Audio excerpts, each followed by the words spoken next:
Que a paz de Cristo esteja com todos vocês. Graças a Deus, mais uma vez estamos aqui para compartilhar a palavra de Deus ao seu coração. Hoje gostaria de ser sucinto em minhas palavras. Quero ler com você um versículo da palavra de Deus escrito no livro de Eclesiastes, no capítulo 3 e no versículo 1. Diz assim: tudo tem o seu tempo determinado, e há tempo para todo propósito debaixo do céu. Bom, com certeza você deve ter já ouvido muitos sermões, pregações, discursos sobre este capítulo, sobre este versículo, naquilo que se refere ao tempo. É um capítulo realmente que fala sobre o tempo. Mas eu gostaria de deixar o tempo aqui em segundo plano e focar em propósito. Propósito. Tudo tem o seu propósito debaixo do céu. Porque essa palavra tem me incomodado nos últimos dias. Segundo o dicionário da língua portuguesa, propósito significa aquilo que se busca alcançar, objetivo, finalidade, intuito, projeto, desígnio. Isto é propósito. Já dizia Thomas Carlyle que um homem sem propósito é como um navio sem leme. Ou seja, um navio sem leme, ele está à deriva. Ele não tem direção. Ele vai para onde o vento o jogar, onde as ondas estiverem, para onde a maré o carregar. Ele não tem um direcionamento certo. Assim é a vida daquele que não tem propósito. Uma vida sem propósito não vale a pena ser vivida. Uma vida sem propósito, ela perde o seu objetivo. É uma vida a esmo. É uma vida que não tem um destino, um objetivo, um intuito correto, né? Existem propósitos, e não pode ser qualquer propósito. Porque a pessoa pode ter o propósito de se drogar, por exemplo. Pode ter o propósito de beber até cair. Pode ter o propósito de ser fã de uma banda de rock e de viver em prol desta banda de rock. Ou viver em prol de outra pessoa e se anular e esquecer de viver a sua vida.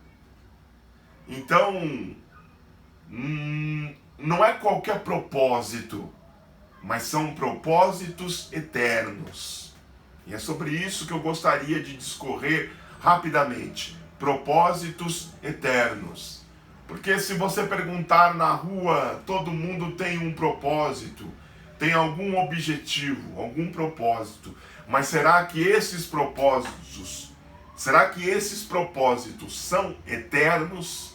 Essa é a pergunta que não quer calar. Bom, se existir uma pessoa com muitos propósitos na vida, esta pessoa foi Salomão, quem escreveu essa frase: há tempo para todas as coisas debaixo do céu, há tempo para todo propósito debaixo do céu. Para tudo há um tempo determinado. Salomão viveu muitos propósitos. Alguns deles, aparentemente, muito saudáveis, eu diria, né? Salomão, por exemplo, ele foi muito sábio, né? A Bíblia diz que a sabedoria, ele era o mais sábio do Oriente. Não existia alguém mais sábio do que Salomão. A sua sabedoria, a sua fama, ela alcançou outras nações. E pessoas vinham de outros lugares para escutar a sabedoria e os conselhos de Salomão. Porque a sua sabedoria se tornou notória em todos os lugares. Salomão, ele não apenas foi sábio, mas também foi um compositor, um botânico, um biólogo, um ornitólogo, um ictiólogo. Ele sabia de plantas, ele sabia de animais, de mamíferos, ele sabia de répteis, ele sabia sobre aves, ele sabia sobre os peixes. Salomão entendia de toda essa diversidade de conhecimento que muitas vezes uma pessoa gasta a vida inteira para conhecer um pouco mais de um determinado segmento. Salomão conhecia de tudo, com profundidade. Mas não só isso, Salomão foi uma espécie de imperador na sua época. A Bíblia fala que o seu reinado, ele atingiu uma extensão territorial da qual Israel nunca antes havia visto. Israel conseguiu atingir uma extensão enorme sob o reinado de Salomão, um reinado de paz, um reinado de prosperidade. Mas não só isso, mas também Salomão foi um exímio construtor. Se Davi deixou a planta e o material comprado, adquirido para construir uma casa para Deus, foi Salomão quem colocou a casa em pé. Foi a sua sabedoria, a sua astúcia, que fez com que a casa se tornasse uma casa habitável, uma casa onde as pessoas podiam adorar a Deus.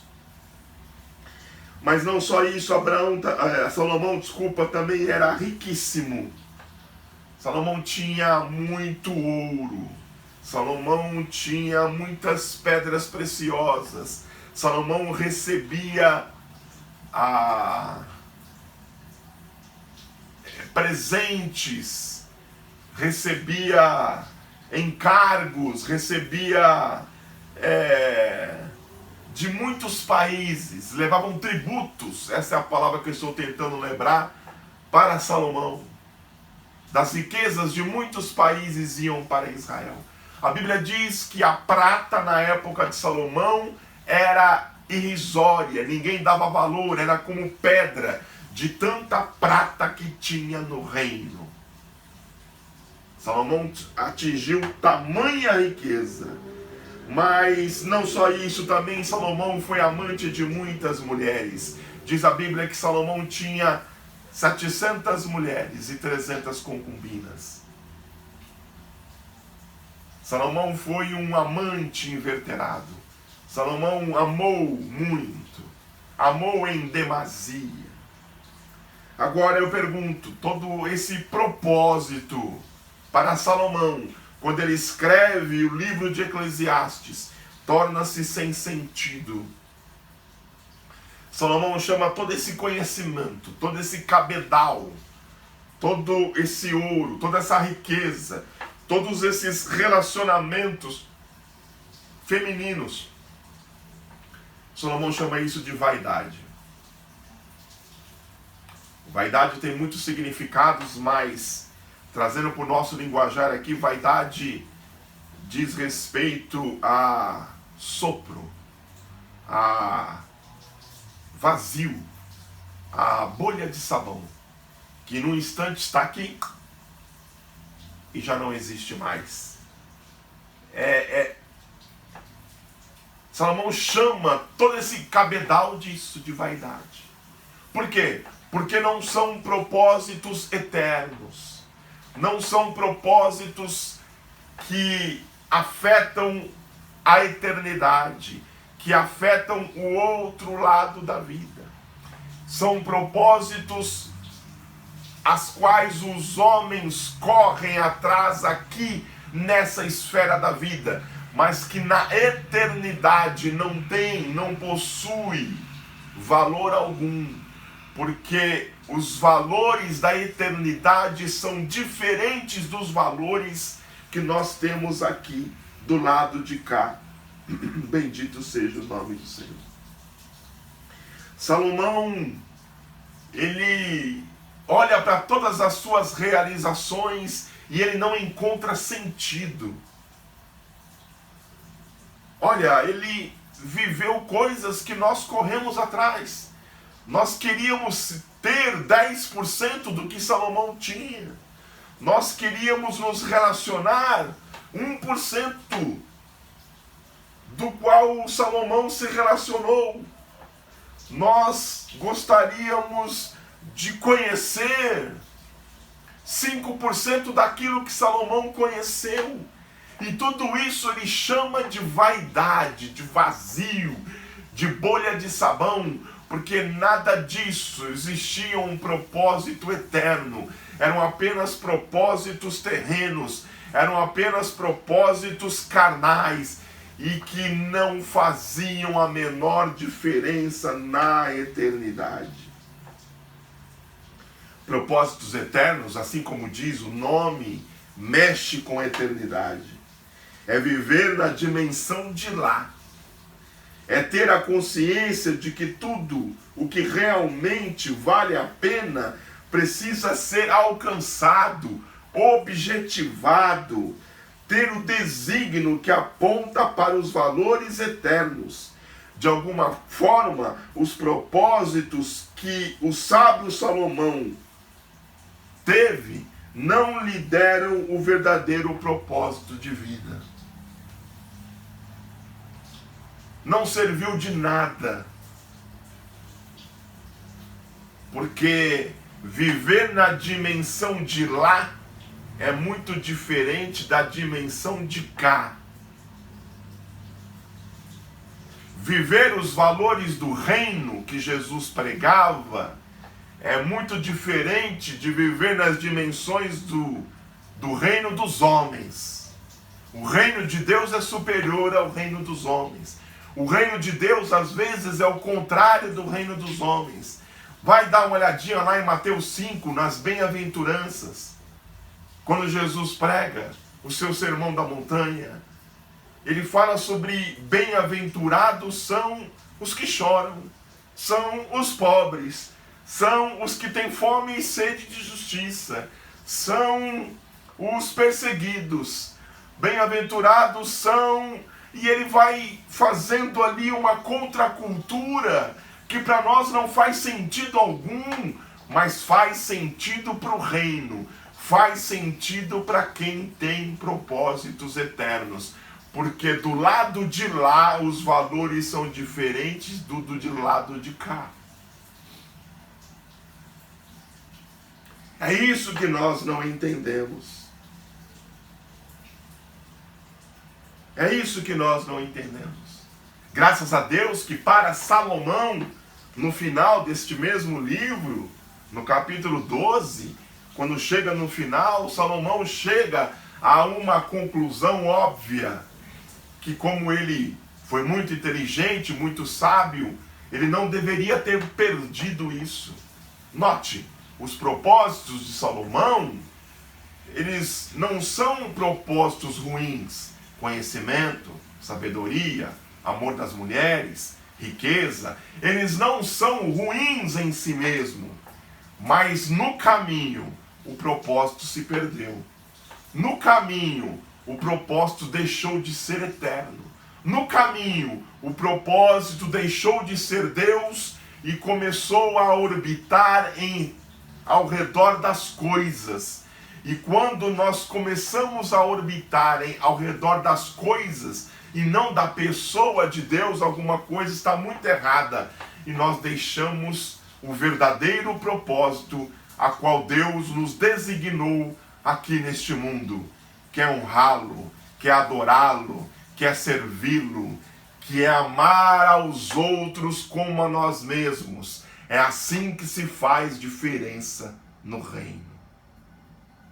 E Salomão, quando chega no final, ele diz com todas as letras, mas olha, o fim de tudo é, teme a Deus, guarda os seus mandamentos, porque este é o dever de todo homem. Porque Deus há de trazer a juízo toda a obra e até tudo quanto está encoberto, quer seja bom, quer seja mau. O que importa no final, nos ensina Salomão, é temer a Deus, é reverenciá-lo, é obedecê-lo, é ter um gesto de respeito para com ele. é admirá-lo, é amá-lo acima de todas as coisas. No final, o que importa são relacionamentos pessoais e não coisas. É isso que importa. Relacionamento com o divino. É isso que fica no final. É esse temor. É guardar e obedecer a sua lei. Aquilo que está escrito na palavra de Deus. Porque este é o nosso dever.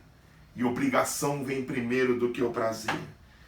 Porque um dia o juízo virá para todos.